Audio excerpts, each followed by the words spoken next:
Michael Boyle's StrengthCoach.com presents the Strength Coach Podcast, brought to you by Perform Better, the experts in functional training and rehabilitation. PerformBetter.com. All right, guys, welcome to another special edition of the Strength Coach Podcast. Now, normally I do this with Vince Gabriele. We talk about all kinds of business topics, and I personally am getting tired of the guy. So I was like, Vince, and he loved the idea because Vince, whenever he gets a chance not to do work, he'll take it. I said, Vince, let's get some of your guys on because I'm tired of hearing from him, and I want to hear from some of the guys that if he even actually works with anybody, first of all. And but I wanted to hear their opinions on some of these things and really where what made them decide to do this. Now, these are Vince. Today we're going to be talking to Vince's top performers. So obviously these are all smart and successful guys anyway. And I wanted to see what drove them to get coaching. And so first today, I got on Joe Riggio. He is the founder, co-owner of Varsity House Gym and the business of strength. He co-owns it with Dan Goodman, we're going to have Dan on in a little while. But Joe, like I said, he's the founder and co-owner of Varsity House since 2006. So these guys have been killing it so much that they started the Business of Strength, a consulting company for gym owners. So we're going to talk to Dan a little bit later about how does this dynamic work. But first of all, Joe, thanks for doing this. Thanks, man. I'm excited to be here, and you hit the nail on the head. You know, anytime Vince could do a little self promotion without having to do any work, it's good for him. Yeah, absolutely. Everybody learned that lesson. Okay, yes. That's lesson one on this episode. So, Joe, 2006, and you guys were probably doing well enough, but I want to know what really drove you to say, I need some coaching. And was Vince the first coach that you had? Because Vince didn't start doing this.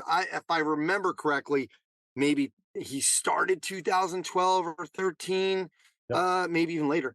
But what drove you to say, hey, you know what, I need some help? Oh, well, I mean, we were doing, we kind of had three reiterations of the original Varsity House. The first, the garage gym that I started in 06. Second, the partnership gym that Dan and I partnered up and started in 09. We moved to a larger space. And then third, which is now our headquarters now, which, by that time we had figured things out a little bit and actually started to make a couple bucks and did okay at that point. But, the first rendition was just me in a box training people, like old school guru style, no business sense whatsoever, just cracking necks and cashing checks, training on the gym floor all day, 40, 50 training sessions a week for 3 years straight. And I jokingly, with a badge of honor, say I took 10 total days off in 3 years, right? So, like a lot of gym owners kind of start that way. When I partnered with Dan, we were very excited about our new venture together, but we didn't change the model or pricing structures at all. And we were just focused on athletes at that point. So the first 2 years we were in business together, 09 and 010, we were packed with athletes, 100 kids, 150 kids, busy summer, 50 college athletes. I was training guys for the NFL. I had Major League Baseball players. I had a really good book of high profile pro, college, and, everything in between, all the young little kids too. But they were mostly football players, mostly athletes. And, all of a sudden August comes, everybody's taking their last 2 weeks of family vacation, and then camp starts August 15, roughly, right? And I remember Dan and I, standing at the door waving to all the kids leaving, and we're looking at each other with like wide eyes, like, dude, what do we do next month? And we're like going to go out of business. We figured some stuff out. We took on a couple adults. We did a few things, but the same thing happened a year later. We killed it. December came back. All the football players back, busy. August, by November, we're on vapors, like nearly out of business, biting our nails off, not taking paychecks for ourselves.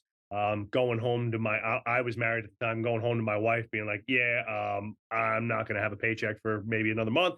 Right. And that doesn't fly very well, right? Too many times, right? It's one thing to, she always believed in our entrepreneurial journey, but and has supported us. But at the end of the day, you got to bring home the bacon, buddy. So, I said enough's enough. We got to hire a coach. My first coach was Pat Rigsby. I give Pat another nod. Actually, I just spoke to Pat the other day because I was talking about him and telling the funny story on Power Athletes Power Podcast. And I had no money. We put it on a credit card. We stayed at the ghettoest, like crappiest budget hotel in Louisville, and had burns in the comforters and stuff. It was awful. It was like $60 for the night for me and Dan to shack up in this in this. It was in a really bad area. We got out of the car. We are like, yo, what's happening here? Right. And we're from Jersey. Like I got in Hackensack 10 minutes away. And I'm like, this place is bad news. Right. And so we go to the workshop with Pat. It's a sales workshop and it's all live selling. And when I tell you that Dan and I were like, we were so embarrassed, but at the same time excited. We were embarrassed because we compared to other people in the room, we were like, pond scum. We knew nothing. Like people were talking about fast action offers, front end offers, yearly client value, and all these terms that I had never heard about. And he got us up on the hot seat and we completely embarrassed ourselves because we were all over the place and had no idea what to say or do. But we went home with an eye-opening experience. Like, hey, we have to upskill ourselves, we have to get better at business. And that kind of started the original journey of coaching and bettering ourselves, reading books. And from that point on, I could probably honestly say for every one coaching book I read, I probably read 10 business books from that point on, where it used to be the opposite, right? It was, up until that point, I don't even know if I had read a business book.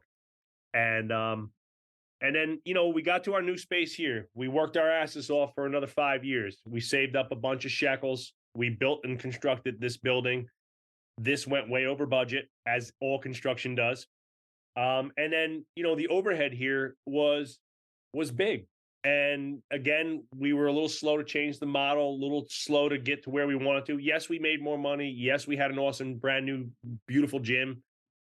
We had great employees. We had built a team and we were kind of overbloated on payroll too. And things weren't just coming together. So we got to 2016. And I'm like, look, man, we're making good money. We're not making great money. And what we have here isn't scalable.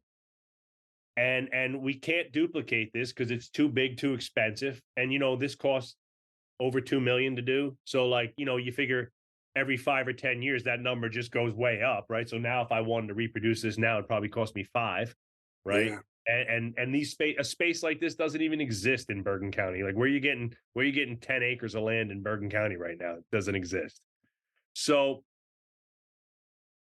same thing. I saw an ad for Vince. I just started doing a little research and he was running a 2-day workshop at his spot. I said, screw it. I'm just going to go and see what it's about. I need a refresher with some new voice in my ear, somebody with an unbiased opinion. I went down and I really liked what he had to say. I thought he was real. He was super sharp. He had the business sense, but he was still doing the gym thing and still local.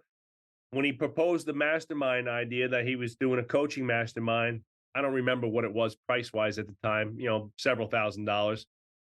I put it on my own credit card because Dan was like, I don't want to spend, 5 or 10 grand on a coaching thing, blah, blah, blah. We'll figure it out. And I was like, yeah. It's like, we're not figuring it out. And I need the cliff notes to figure it out fast. Right. I said, I don't want to, I'm 10 years older than Dan. So, let's figure, I'm 40 years old, 40 something years old. I'm like, I'm not waiting any longer to figure it out. Right. I'm having a kid, we're having a family, like this shit needs to get figured out now. And so I paid for the mastermind myself, went for a whole year by myself, didn't miss a meeting, worked, and we made immeasurable changes to our marketing, sales process, prices. And then when Vince started the CEO program, which is like the higher tier of his mastermind, I was the first gym to join. And the kicker was, there was 2 things that really made me want to work with Vince. One, he was an old, strength coach. He was an old training dog like myself, and he'd lived Yep. it and done it and been there. And two, he was in Jersey, so I knew I had close proximity, so I can get to him quicker if I needed to. And the third one was that when he did the CEO, he allowed partnerships to join as a single gym. And from the business of consulting, a lot of times they want you to pay per person. And at the time, I couldn't justify spending 10, 15 grand each on a mastermind. We just didn't have it. So the rest is history, man. We've done, I love working with Vince. I love the people we've met in the group. We've made lots of changes. And like anything coaching, almost everything that we've done was stuff that we knew we should have done. It's just that we didn't have anybody holding us accountable and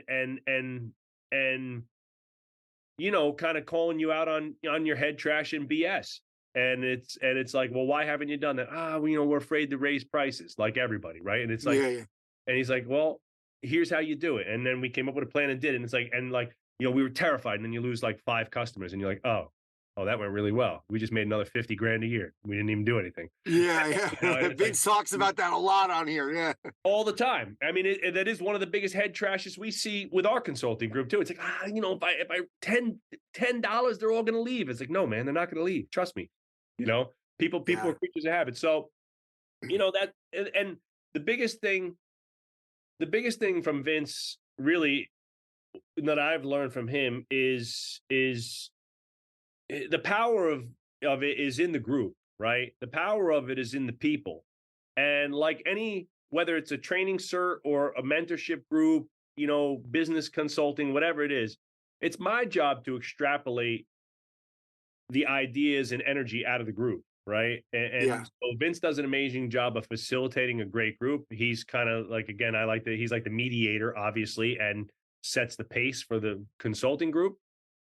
His mastermind workshops, his 2-day mastermind meetups are amazing. They're more of a big show, guest speakers, things like that. And I get a ton of golden nuggets out of every one. We send a lot of our employees to those. The CEO is very high level, and we're in a room with a bunch of savages, right? Other 7-figure gyms, other gyms who are expanding rapidly, other gyms who want to do 5, 10, 20 satellite locations, right? And really, for me, it was just perspective because, my head trash scarcity mindset, coming from, a dirt poor family and not a lot of opportunity, kind of would always revert back to are we even capable of doing this stuff? And then you get into a room full of, just a bunch of meatheads just like us, right? And it's like, but they're a step or two ahead, a year or two ahead, or they've done a couple moves differently. And you're like, well, if that guy can do it, we can do it, Yeah. And that's been the magic is seeing the other people who have been there, done that, and being like, dude, if that guy can do it, we can do it. We got we got 2 great owners who are invested and love what we do. We got a great team. We got a beautiful gym, right? We got good systems. So there really is no reason to not be successful. It's just 90% of it is in our head, and Vince has done a great job of squashing a lot of that mental bullshit. Yeah. Talk to me about. Let's take a step back here because I think a lot of people out there who have partners. And one of the head things that they might say is, yeah, my partner didn't want to do this. You took the chance. You said, no, I'm going to do this. I'm going to put it on my credit card. But then there's, you're going to these things and you're getting ideas. Now you're bringing them back and you have to almost convince Dan, but he didn't get the big buildup in these rooms. So now you got to convince Dan. How did that work? How did that dynamic work for anybody out there that wants to try to kind of replicate exactly what Joe did and really, Dan's staying home, Joe's going, and it's on Joe's dime. You got to come back. You got to convince him. You got to get the buy-in. How did that work? Look, I mean, you've spoken to us many times. Dan and I have a great partnership, a great friendship, right? We're like brothers, and we've always trusted each other. So any dime I've ever spent or any dime Dan's ever spent or any amount of energy that we've ever spent, we've always trusted that it was always in the best intention for the business and us personally as families, as people, right? So he knew he knew that what I was doing was important because I wouldn't be doing it otherwise. Yeah. So that was one. Second thing was I started bringing home the bacon. right? And that's really, you know, for lack of, you know, a better term, you know, I created a marketing system. You know, we had always marketed. Dan and I were on the gym floor, you know, 30 hours a week still at that point, right? Coaching and a lot of the communication and selling was done on the floor, constant, you know, coaching, but there was no marketing department, right? There was no marketing. We had good stuff, but nothing was organized into a real system or department.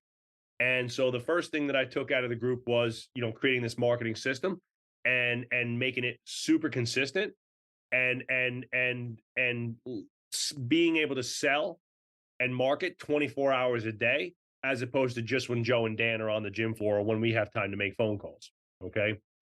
And so the money started coming in and the leads started coming in at a rate that we had never seen before. And obviously, you know, Dan's not stupid. He said, all right, this is working. You know, what did this cost again? And then Yeah. and you kind of break down the barrier. And I was pitching it hard. I'm like, dude, you got to come to these masterminds. There's some heavy hitters in here. Like we're not the biggest gym in the room anymore. Like, and that Yeah. was important to us because we had been in other masterminds where like I went to a couple like with people I won't mention on this cast, but like some really, really high level people that, you know, industry wide, you know, are big level, and their masterminds were garbage.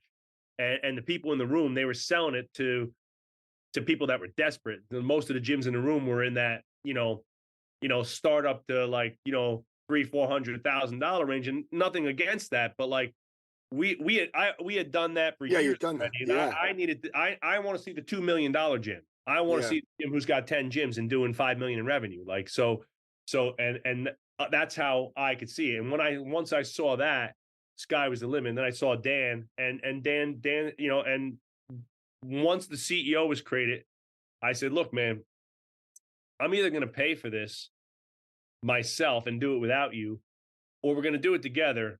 And it just makes no sense for us to be kind of disjointed like this. And that was right when my son was born. My son was born in 2017.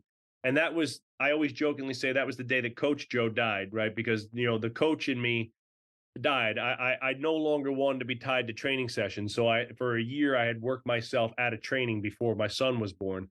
And now once you're removed from the floor, you're removed from the training product a little bit, you're removed from the day-to-day interaction with the trainers and clients, your messaging, your sales process, your marketing systems, your communication systems, your leadership systems, all those things have to greatly improve. The volume of all those things have to go up tremendously, because we used to just be able to solve problems in between training sessions for 5-minute conversations, but now we have to have more meetings, more structure, and so forth. And I knew Dan was on the runway to having a kid soon after me, right? So, you know, 2-3 years later, he's having his family, right? So I knew we had to really dive deeper into this. So we did. And you know, we've learned a ton, and we've done tremendously in the last, you know, 6 or 7, 5, I think it's 5 years now that we've been roughly with Vince. Yeah. Yeah. So part of it too, what I got from that too was the fact that you didn't have a marketing department or a system yet anyway. You created one. So it wasn't like you were tearing down the current system. Hey, Dan, we've been doing it this way. Let's try that way. And he's going to sit there and go, well, wait a minute. No, I don't know about that. Not saying Dan would do that, Yep. but you know what I mean? Like Yep. partnerships. And that's where a lot of times, you know, partners get into problems. So I love that, you know, that I think that idea of, you know, being able to pick something that you didn't have, something super important. And then, you know, like you said, it started working, the money's coming in, and Dan's looking at it like, yeah, this is working, and But, you know, I'm on money board. talks and bullshit walks, right? I mean, at the end of the day, it's Yeah. like, man, we've made, you know, since we joined the group, we made 50 grand in a couple months. And it's like, all right, we made our investment back like that, right? Yeah. You know, we had marketing, you know, I want to say like a lot of gyms, we have marketing, right? Most gyms Yeah. they're firing out an email here and there. They're firing out some social media when they have the time. But having a marketing system is different than doing marketing, right? And having a marketing system is looking at every aspect of attraction, you know, emails, social media ads, joint ventures, print ads, messaging, your website, and putting it all together into a cohesive process that and then there's also the other side of marketing, you know, the back end side, what we'll call defensive marketing, you know, reactivations, referrals and upgrades, right, on the back end. Again, we did those things organically. Lots of people referred, lots of people upgraded, lots of people reactivated, but we didn't have a system in place to put reminders in front of them on a regular basis to do so. And those things changed. And all of a sudden, when we started doing them on a monthly, weekly, quarterly, yearly basis, where they were happening at consistent intervals, all of a sudden now they became predictable, where it's like, hey, we're running this referral campaign. The last time we did this, we got 15 referrals. So we should be kind of looking to get in that range of 15 to 20 people, where the majority of gyms are like, how do you get most of your leads? Well, I get referrals. Well, when do you know that those referrals are coming? I don't. How do you know how many you're going to get? I don't. Okay, so your main marketing strategy is that when your client walks out of the gym, you're hoping that they're saying to themselves, like, I got to go make Joe and Dan some money today, right? And they got their own problems, they got their own money issues, they got their own kids and families. They don't walk out of the gym and be like, those guys are so great to me, I got to go make them money. I'm going to spend all day calling my friends to see if they want to join the gym so I can make them some money. Yeah. I hear you. Well, Joe, we could talk for a full episode. I gotta let you go. I gotta let you get to your wife. Right. And we have a couple of you on today, but we're gonna get Dan on. I want to continue this conversation with Dan about, you guys did so well that you started your own consulting company for gym owners, and I want to get the dynamic from Dan as well. So Joe, thanks for coming on. Thanks, and Anthony. Talking about how you guys did this, and love what you're doing. Love all your social media stuff that you're always kind of spewing out some wisdom for people. So we really appreciate it. Thanks for doing this, brother. Thanks, man. Great being here, and I appreciate everything you do as well. Talk to you soon.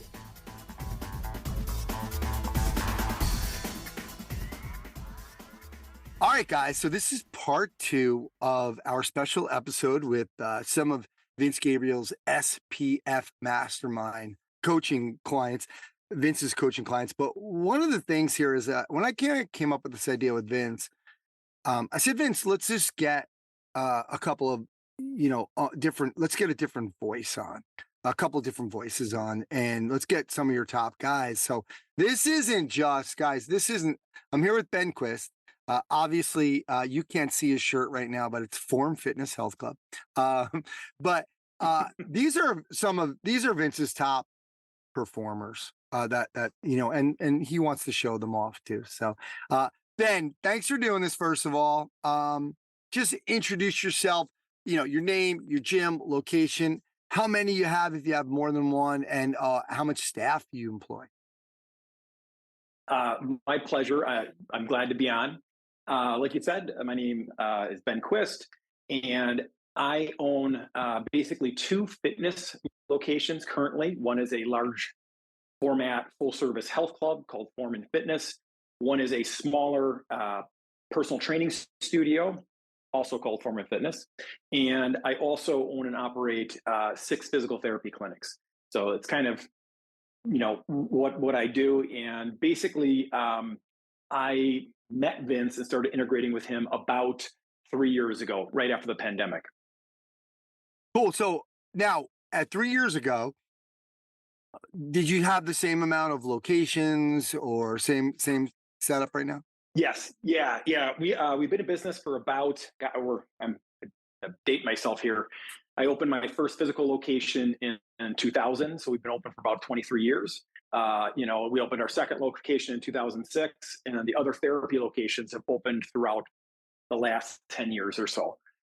So yes, we had the exact same format of physical locations when I met Vince as I do right now. Ben, so listen, you and I were talking about this earlier. For the best performers that coaches can get out of either athletes or their business clients, they're already pretty good. I mean, you had a nice business going. What was the pain, right? Yes. What was the pain? Like, what for you? Was it the pandemic? Was it like, I don't know what to do anymore? I can't grow. I can't, I don't want any more places, but I want to make more money. What was the pain that decided, I need some help here? So for me, it was being, just post pandemic. I think it was like the summer when everything was just kind of starting to open up here in the greater Milwaukee area where we're located.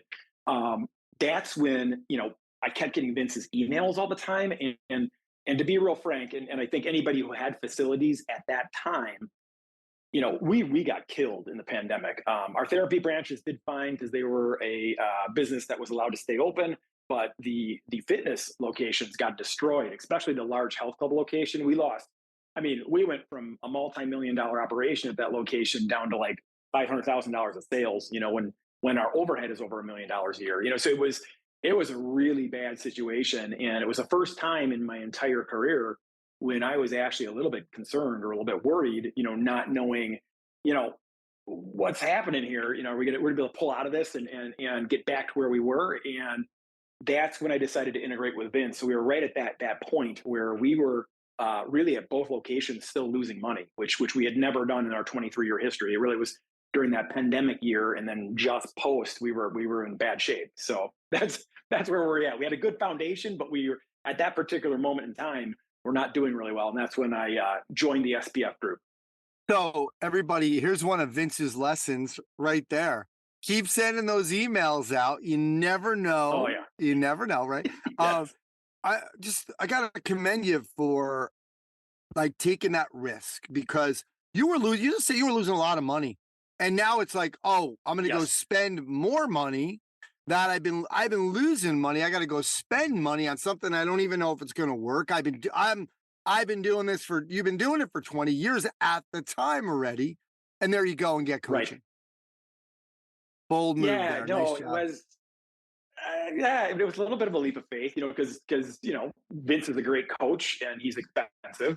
And, so you got to kind of weigh that. And I probably was not his typical customer, just like you said, because, most people haven't been in the business 20 years when they sign up with him, but I've had a really interesting experience over the last 3 years having a coach, which I think ties back to something you said earlier, Anthony, about, you have to have a student of a certain level to really be able to appreciate the lessons that are being taught.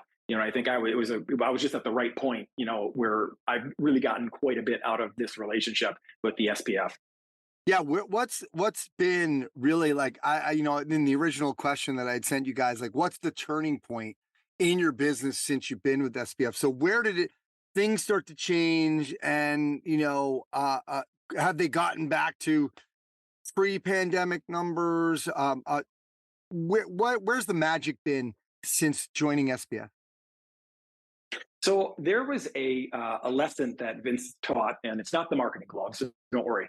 There was a lesson that he taught, which was basically like the levels of development of a business. That a business starts off at level 1, where the owner is basically doing everything, and then level 2, maybe you have a little staff. Level 3, and then level 4 is when there's typically a CEO running the show, and it basically told you what you should be doing as an owner, dependent upon which level you were at. And that was really a pivotal lesson for me because, my companies were pretty large. We have 100 plus people employed right now, but I was still operating my businesses as if I was a level 2 operator. So it was a huge like aha moment for me, where I was still doing physical therapy, patient hours. I was still personal training. I had 35 trainers on staff. What was the owner of the company? Really, really, I should have been the CEO. And Vince really outlines in that all the different tasks that you should be spending your time on. And for me, that was just, it was like shocking, because I'm looking at it, I'm spending 80% of my time on things I shouldn't, and hardly any on the stuff that Vince says I should be doing as a level 4 business. And I immediately got to work several years back on starting to transition and change what I was doing in the company. And that has paid huge dividends over the last 2.5, 3 years. Yeah, I think we've gone over that in some of his episodes. People will remember if I say this. A lot of the guys were coming to Vince and saying they wanted to get into the Airbnb, right? The short-term rental market, because some of the guys in the group are, but they're at a different level. He's like, no, you're only at level 2 or level 1 or level 2. You have to wait till you get to level 4 to start walking away and start, investing in other businesses. So people might remember that from, now wait, let me ask you this. Hold on. The original question that I had said was, do you feel like almost like I should have gotten Vince in 2015, right? For example, do you feel like, Yeah. I know sometimes, the teacher appears at the right time, right? But it sounds like you probably could have, the way you were going, you probably would have been better off 2015 or 16 to be like, because that you would have been ready. And then to say, cool, I'm transitioning into this. And then how do you feel like, what would have been a good year for you to start coaching? Man, it would have been way back when we opened our second location, and the amount of employees that we had really grew, that would have been a great time. So really like 10 years ago would have been a great time. I wish I had started to implement some of those things, and not that I've done poorly. Like, I'm very happy with where I'm at financially and where I'm at with my businesses and my personal life. But it could have only been so much better, and that's what I'm experiencing now that I've kind of been implementing these lessons. But yeah, Anthony, I wish it had been like 10 years ago. Yeah. To even that one lesson, was really was the one when you had kind of asked that question that I immediately popped to my mind. Yeah. And I think, though, there is an element of sometimes we really aren't ready, right? Like for that coaching, like you have to experience, you have to put in those 70-hour weeks to appreciate the fact that you don't want to do them. I mean, I could Yep, tell you, yep, hey, you don't want to do them, but when you really start doing them and start saying, but there's also an element like Michael Gerber talked about in the E-Myth originally, right? Where he said, you should get into all those positions so number one, what it's like. Number two, you can write your manuals, right? And then yep. now you as a manager, as a CEO, you can understand better what your staff is going through, and you can start to make some of the changes or implement some of the things that you need in there. Yeah, I totally agree with that comment that you need to be able to do every job in your organization, or should have a very good idea of what those jobs entail, so that you can better understand what's going on. Yeah. 100%. Talk to me about the future of your coaching. Sometimes, we have a goal of X amount. You've probably made so many, you talked about the revenue is similar to pre-COVID, and you have a better life and a better lifestyle. And sometimes it's like, I don't really need any more. This can, stay. How do you feel like moving forward? Do we always need a coach? Do you feel like you're still going to need coaching over the next 3, 4, 7 years? I'm definitely still all in on this. I think being involved in the CEO group has just been, really an amazing component of being a part of the SPF, because you really get to see the numbers of all the different participants, and you really get to see who's killing it and who's not doing so good. So it has really been eye-opening for me to be able to look at and kind of like mark off, okay, the guys that are really killing it are doing this, this, this, and this. And it's almost like you get to leapfrog past tons of mistakes you might have made and things of that nature. And we would never be like, we're planning in 2024 to open 2 to 3 more locations, and I feel like I have the confidence now to do that, having seen what some of the other guys in the group are doing, which has been really transformative for my companies. So that's been a really cool part of being involved in the group. Very cool. Yeah, and I'm really glad Vince chose you, because I think a lot of times people will look at you and 6 locations, the physical therapy locations, over 100 employees, 2 fitness locations. Yeah, he doesn't need a coach, and it is true. It's an important piece. We're always learning. Our coaches are always learning. And it's great to have that peer group. So Ben, thanks for coming on today and talking about your experience and being transparent about your business. My pleasure. It was great to be on.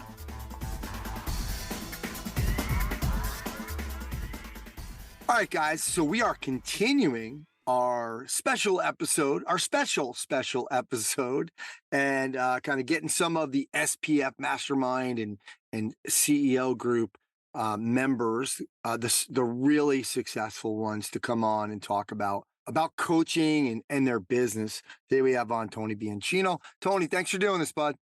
What's up, man? My pleasure, man. Thanks for having me. All right. Well, let's tell everybody, the name of your gym, where you're located, how many staff do you have and how long you've been working with SPF? Yeah, sure. So our gym is Outrun Your Fork Personal Training. We're in Westfield, New Jersey. We've opened this place. It was our first physical brick and mortar place in September of 2020. And I started working with SPF in the very end, beginning of 2018, 2019.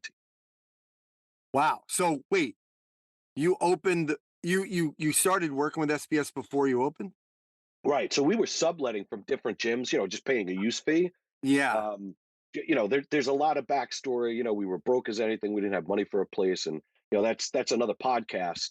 But yeah, so we just bit the bullet and used the last that we had to open the place. And so wait, you opened what year? We opened in September of 2020. Yeah, and you've been doing the coaching though since. Yeah, so basically a year prior, because we were going to open, we signed a lease in November of 2019. We were Yeah. going to open in March of 2020, and we know how that turned out. Yeah. So we had to wait until September. So when we opened up with September, it was just pedal to the metal. But still, the reason Everything I had learned. Yeah. Yeah. So my goal was to learn what I needed to do, increase my income so that I could potentially get my own place one day, because we were just in a mountain of debt. And really that's what we started to do. And that's where we came up with the down payment for, the new lease on a place that we were going to have. So basically a new lease on life too. It was pretty cool. And the reason why I'm kind of making you repeat this stuff is because I really want to emphasize to everybody out there that you don't have to have a brick and mortar already to get coaching. And I love that you did that. I think it's rare that somebody will, before they have their own brick and mortar, decide that, they're always going to put it off. That's why I wanted you to repeat it, because I love the fact that. And so what made were you just saying, listen, we need help here, we don't know how to navigate through an opening, or what was the kind of the tipping point that you said, hey guys, I've been doing this for how long were you in the industry for first, before? Oh gosh, I've been doing training for 35 years. I had a stint in corporate for 15 years, did training outside of that. Yeah. And then came back to it in 2013, 14, fell back in love with it. Yeah, it was amazing. Love it. See, and this is why I wanted to get different guys from the SPF on, because all your answers are going to be so different. I think it can inspire some people to be like, hey, look, I know you're out there hustling, but if you do kind of if you're thinking about this, get some help first. So what's the thing that really helped you with coaching, like helped you get open? What was the biggest thing that, because here's a guy who, you're not 23 years old. You have corporate experience, you have gym experience. So what was the thing that really helped you with the coaching probably accelerated everything for you? Yeah, for sure. And I think it's important to note that my whole life, I always looked for mentors in whatever field of study that I was in. Now, the biggest thing for me is I knew I failed for a couple of years to do well in this business when I was on my own, because my corporate background, I was a director of marketing at a major Fortune 100 bank, and I was still marketing the same way for B2C, in a little small town, and I was just getting my teeth kicked in. So I was always looking for someone who could be like those guardrails as I navigated down the road to keep me on that path. So I knew all the hard work I was doing was correct, or at least mostly, and I knew I needed 10% of guidance to just tweak that little bit to really get the success that I know that I needed to get. And I think I was 48 when I met Vince. And I have no ego saying, "Oh, the guy's younger than me," and whatever else. It was important that he was further in life in the point of business where I was looking to go. So it was following a leader that's already up ahead of you. Tone, I love it, because actually you took the words out of him. That was my next question. I was going to say, Tone, how old are you? Because, when you say you've been training for 35 years, you got to be at least, close to 50. So, maybe you started when you were 15. But so that's my point exactly, is to say, listen, you have a growth mindset. You already said it, you've always looked for a mentor. So that's another point I want to emphasize to everybody out there. Like, don't be like, hey, I'm in my 50s, and I should know this. I'm embarrassed, or I know everything. You, especially with the background that you came from, you probably, you were willing to put the ego aside. I love it. I love that you did that. And so, what was the next thing that you kind of felt like? What was that 10% that really pushed you that you needed help with? Yeah, for me, it started with the 6-week client surge. I jumped into that, and I'm going to step back really quick for you. I had found people who were like coaches and marketers and all this baloney, and they turned out to be shysters. And my wife had shown me she found Vince's ad like 6 months prior to this, and I said, I don't need an effing shyster. I don't need any more of these guys that are full of baloney.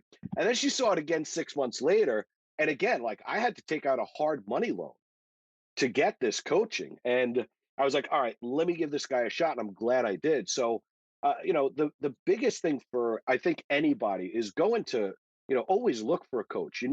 Anybody that stops learning is always set up for failure. Things are always changing. And if you want to grow, you got to read, you got to get coaching, you got to follow people who are further in life than you want to be. So that 6-week client surge, I went into it hungry, not just hungry, starving. And we set up an avatar and we did all the things that we're supposed to do.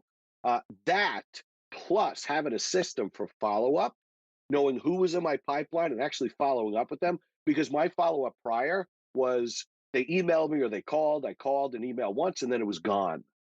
Right. So having a system to follow up with it, it was an Excel spreadsheet. Those were the two things right away that got me results.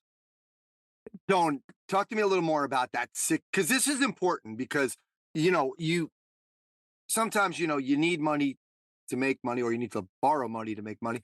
But talk to me about how really, like, give us some specific examples of that 6-week surge. Yeah, so I'll give you the 15-second or a 30-second backstory, and I have no problem talking financials either. I'm really transparent. So when I met Vince, we were $1 million in credit card debt, not because we spent money, but because I wasn't making enough money, and I refused not to pay my bills. I paid my mortgage on credit cards, my property taxes. So we were current with everything. At 30% interest, I was just getting crushed.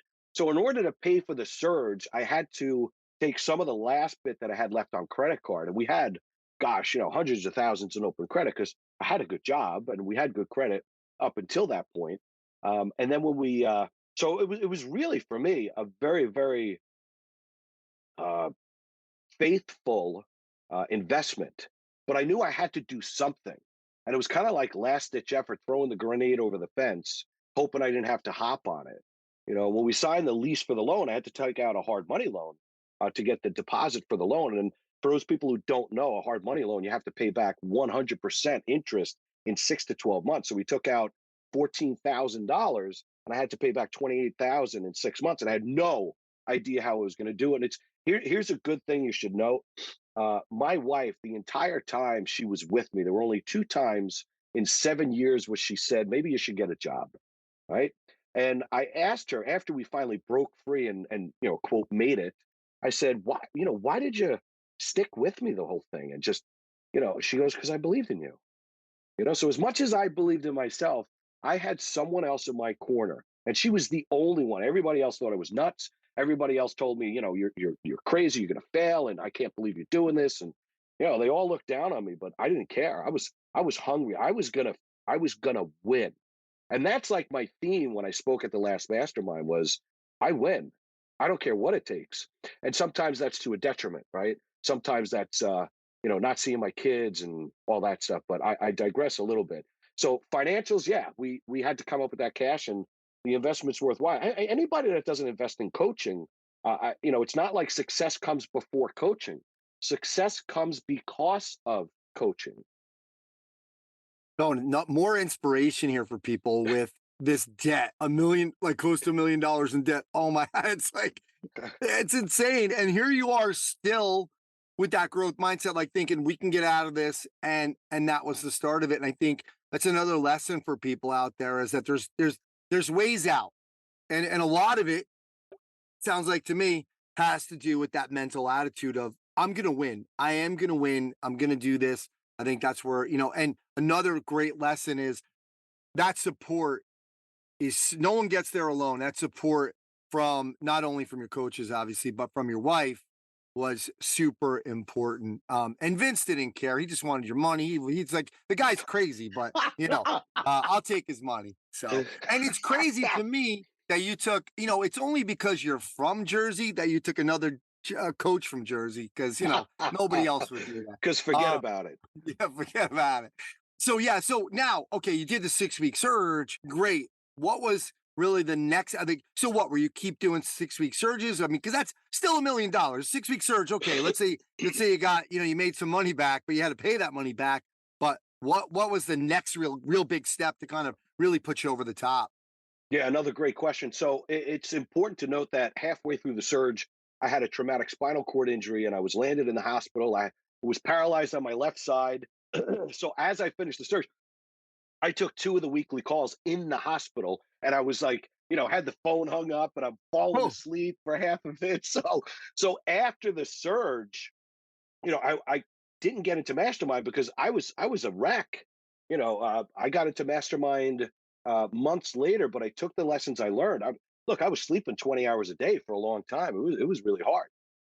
um, but I joined the Mastermind right when COVID hit. And I'll tell you, if I didn't have a support team and if I didn't have, I keep talking about it, a coach at that time, I don't know what I would do. I was terrified. We were still, by the way, we paid off that debt last December. We are debt free when it comes to that wow. stuff. Um, but here's what Vince did for me. I was very, very fortunate when I met him. He didn't know my story at the time. And it's funny because a couple of years later, he told me, if you would have asked me then when I met you how you were going to do, if you were going to succeed, he goes, I would have told him that you weren't going to make it. So he didn't know me yet, but he was and is the most generous person that I've met in my life, or out of everybody that I've met. He really does care about people. But the amount of information and tools and resources that he gave us just in the surge alone. I mean, my first initial phone call with him was 30 minutes and he gave me 3 actionable items right there. And that was the free call. I was like, this guy, I can get behind this guy. I'm going to give him a shot. So it's that generosity and the uh, volume of tools that you got. And then and it's not just the tools, it's the direction on what to do and how to do it. And then, okay, coach, I did this step. What do I do next? It's just like when I was playing ball. Hey, coach, I mastered this block. What do I do next? Okay, now you got to get off it fast. I love it, man. This is kind of inspired me. No disrespect to the other guys too. Next, over maybe the winter, we're gonna have to just, instead of doing these little clips at you guys, get you on for a whole episode for some lessons and some of the history and some of the lessons, because there's too much going on here, man, that we need to go deeper at another time. So, really kind of wrap it up with, for you, has the coaching changed mindset for the future in terms of, I know you have one location, and it doesn't mean being more successful if you have other locations, but has that changed your mindset now that you're debt free, you're on this great path?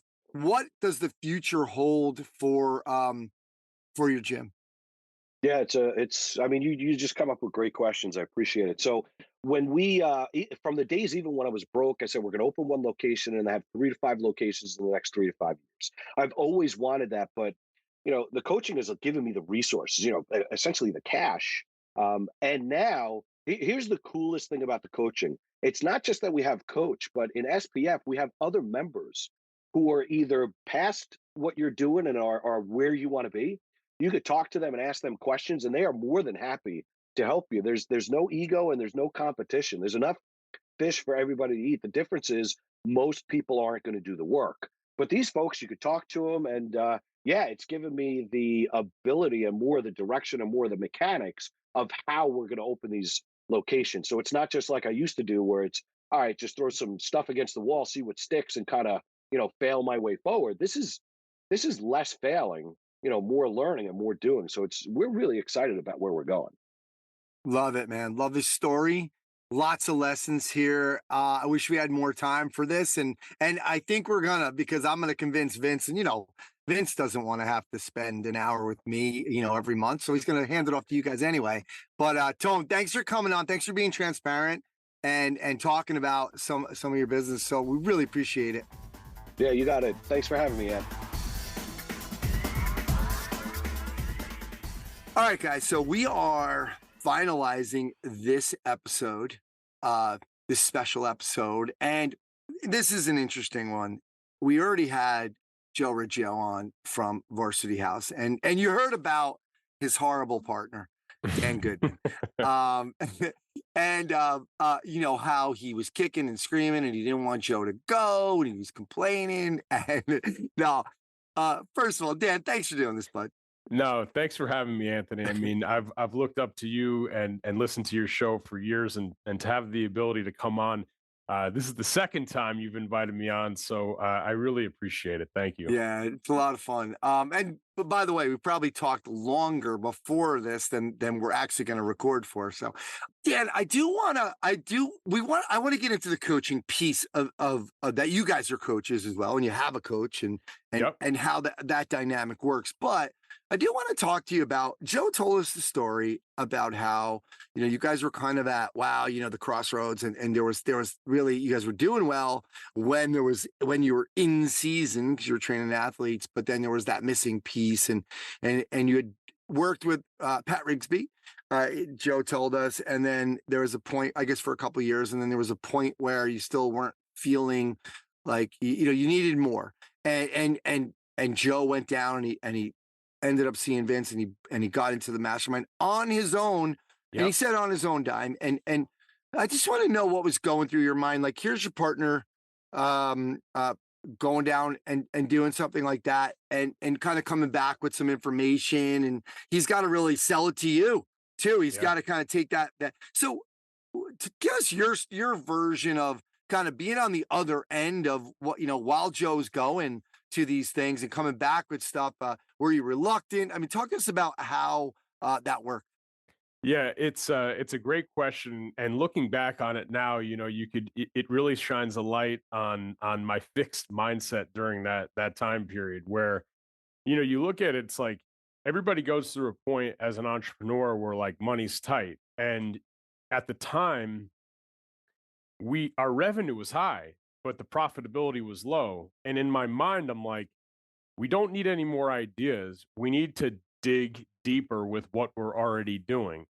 And whether or not that was right or wrong, obviously what we needed was outside perspective from something else, because I had the classic meathead approach of let's keep banging our head against the wall and, something's going to change for us. But that change wasn't occurring. And, look, I mean, at the time, I don't even remember what the initial investment was. Let's just call it, 5,000 or 7,000. I don't even remember what it was, but Joe's just like, hey man, like I'm going to do this and I'll report back.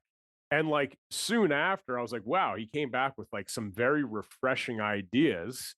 We put them into play, quickly saw a return on investment, which we were able to repay his personal investment from the business. And I was like, hey man, like I was wrong. And let me get involved.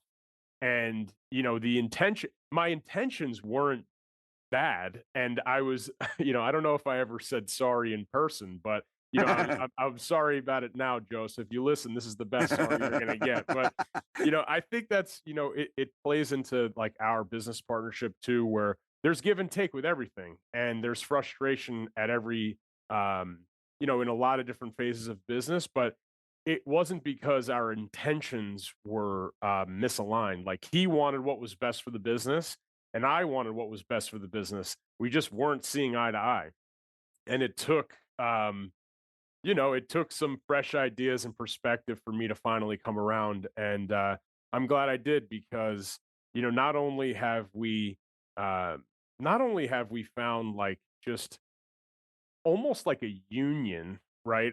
There's no union in strength and conditioning, right? There's like friends that you make, but just keeping the cadence and being able to celebrate and commiserate as strength professionals, being able to have access to a bigger network and truly make friends, right?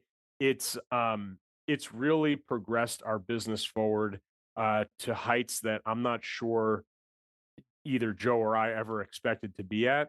And I'm very fortunate that that he had the maturity to make that decision. Well, he's like 42 years older than you, so I Yeah, mean, he's like 100.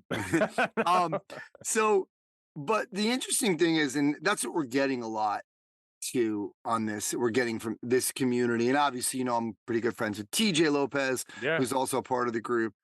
And TJ always said the same thing. I always look at the pictures of like the CEO guys, like what a yeah. bunch of meatheads. I'm like, look at this CJ's crew. our guy. I mean, we go away and it's like I joke with with my wife. It's like, we're going to do business, but it's essentially like it's Joe, TJ, Devin Gage, Yeah. Flay Hive, Mark, like drive, like it's like a bachelor party, Yeah. It's just we're talking about business, so Yeah. it's awesome. Yeah. Well, I wasn't expecting it to talk about this or ask you this, but you started to bring up the dynamic of the partnership. And Yeah. I just wanted you to touch on, what I noticed when I was doing Strength Coach TV is the best partnerships are when people like Boyle and Bob Hansen, Cressy and Dupuis, Hmm. the Cosgroves, right? When Yeah. people have defined roles Yep. and they respect each other's roles. So Bob respected Mike's programming and wasn't going to question him on that. Mike said, this is the way Bob does the books and this, and Carrie does the marketing. Like they respected that piece of it. You and Joe were really two trainers. Hmm. And to me, I to this day, I still like when people ask me, I say, no, be careful if you're going to do it with another trainer, because I think you should find a marketing guy or an accountant to go in business with, Yeah. because you're going to start to knock heads on certain things. What has been being two trainers?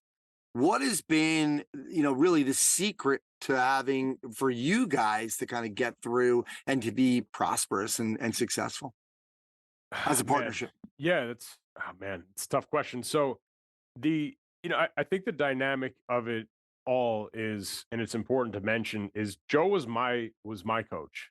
So there was a mentor athlete association where, whether it was written, unwritten, whatever, like I respected him quite a bit before we ever went into business together. Love it. And I deferred to him for training knowledge. And, once we partnered up, it was like I wanted to exceed what he was doing. And there was like a healthy competitive nature to it. But it was also when we first started, I always had a desire to really want to focus on the business aspect of things. And when we first drew up our pen and paper partnership agreement, on a literally pen and paper, it was like, hey, man, like being Joe, like, hey, I really want to like drive the training and education here. And I was like, hey, I really think, because I already was doing it, I really think I could sell this training easily. I mean, and at the time, it was like, I was a local athlete. I had a lot of connections in the community, and I already was laying up a lot of business to Joe, which is really what got me a seat at the table of quote unquote partnership at the time. Yeah. And so there was a delineation of roles from the beginning. It's just when we got busy and underwater of the amount of work that those roles got clouded. Yeah. And the one thing that, a testament to Vince is really like when we linked up and Vince did some consulting with us, it was really like his insight to say like, hey, these are the strengths and weaknesses of you both, and this is where I think you both should be sitting in this business here and now 10 years later. And that unbiased perspective added serious rocket fuel to our business, because as I mentioned earlier, like we've always wanted what was best for the business, but sometimes when you're in it so much, you can't tell. And that was Interesting. really once Vince really pointed that out for both Joe and myself, it's been we've had just huge success, and it seems simple. It wasn't that simple, to work through it. But once we did, and we found a balance, I mean, it's really it's been awesome. Yeah, and again, you're just basically so reiterated what I was saying. Really, I didn't realize that you kind of had that start where, hey, Dan's kind of, this is what he's good at. He's bringing it in, but he can still give me input here. And but it's interesting because you're right. When it gets cloudy, then it's like, well, I need some help over here, and why don't you Yeah. jump in on this? And then before you know it, you got problems. Interesting. So I want to finish up with really, how is it? You and Dan have, so you and Joe have your own coaching Yeah. consulting business. Uh, does does Vince ever give you guys a hard time? Like, you guys are going to try and steal my clients? Or no? How does that work for you guys? I mean, we all, the best coaches. I mean, this is a reason why you want to go to a Vince, because he has a growth mindset. This is the reason why you want to go to Dan and Joe, because they have a growth mindset. They're mature enough to say, hey, we still need a coach. We need the Mhm. outside view. How does that dynamic work for you guys?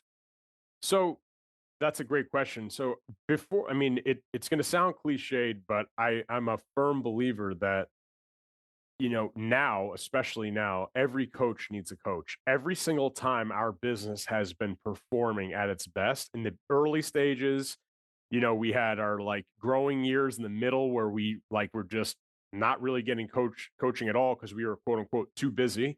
And then now, and every coach needs a coach for the outside perspective and the unbiased eye. It's it's so critical.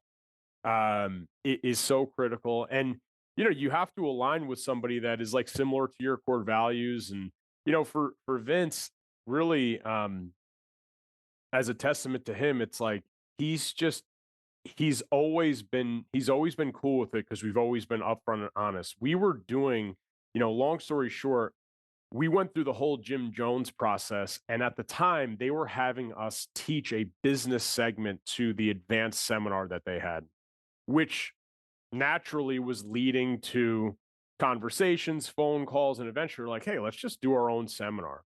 So we would do like one or two seminars a year, and then people would be pinging our emails all the time. And we would always answer. We're like, hey, let's just launch this thing and see if people will buy it. And people did.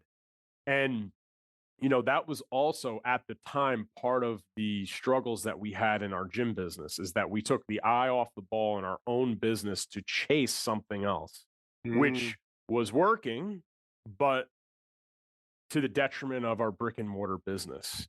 And we had to realign, refocus, reshift of roles. But we've always been upfront and honest with Vince about what it is. And you know, there's just it's just one of those things where it's an ethical thing where we go there for as clients for ourselves. We contribute in this group because we believe in the people and that are running the group and the information that they are delivering. When people ask questions, when people, ask like, hey, can I, be a member of the business strength? It's like, absolutely not. Like, this is Vince's thing. This is SPF, like 100%. And, that respect is, it all comes down to respect and having the, just responsibility of doing what's right, And like integrity. You guys have integrity. Yeah, Yeah, it's the absolutely. integrity. And like, look, I mean, at the end of the day, we're much better served from getting great service in the SPF than we would be like trying to steal a client. Like, what? Yeah. That's total bullshit. There's Yeah. how many micro gyms, how many sports performance coaches in North America? There's tens of thousands. The business of strength needs a couple dozen to smash our yearly annual totals. Like, so Yeah. Yeah. so it's always been cool, and we've always been honest about it. And Vince has been always very supportive of it, and Yeah. Very I cool. really respect that about him.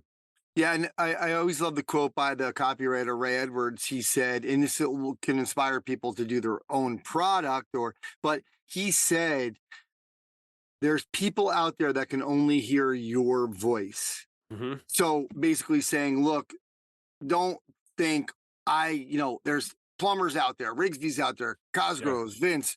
I Yeah. can't do my own thing. No, there's people out there that need to hear from Joe and Totally. Dan. Maybe they like your message, but obviously you're Or not the something to worry about. or the specific route that we've taken, especially in the beginning, it was like very sports performance focused. And this one more thing about Vince, and really the reason after I, had my hissy fit, but when I finally came around, is that Vince was doing it. He was living it. He was Yeah. running a gym, and that was very and also like, at the time it was like there was a lot of like online fitness influencers that were There like was. in suits taking pictures in front of Ferraris. It's like that's not me. I don't resonate with that at all. And when I went down and met with Vince, it's like there's a regular guy running a really efficient gym business that's like a family guy that I respect, and I can do business with this person. So that was also to your point of, you you could hear it a lot of different ways, but they need to hear it from your voice. That message spoke to me. Absolutely. Love it. I got to say, I worked with Michael Hyatt for 2 years, and I felt the same way. I was like, this guy he's an amazing person. I love all the values that he stands for. And that was and I wanted to live his life. He wasn't a flashy guy. And there was other people in the industry, and they're like, you got to go to this guy or that guy. And I'm like, I'm not that guy. I'm not the car guy. I'm not the, nice clothes guy. It's not who I am, so that didn't resonate with me. And so Michael did. And it was a big reason why I went with him. So, but I took enough of your time, and, we got all you guys on today. It's been Nice. great hearing from all of you. Dan, love that we were able to kind of split you and Joe up and talk about some stuff. Some different stuff. I love this story about the two of you and how you guys have made it. And it's great seeing how successful you guys have become, and you're also helping other people. So thanks so much for coming on and for doing this. We're going to try to get some of you guys. I'm going to convince Vince, because I'm tired of talking to him every week, every month, and convince, like, let's get some of the other guys on every other month so we can hear some different voices. Let's get TJ on here. There you go. Let's go. Yeah. Let's go. Cool. Well, thanks for having me, Anthony. I really appreciate it.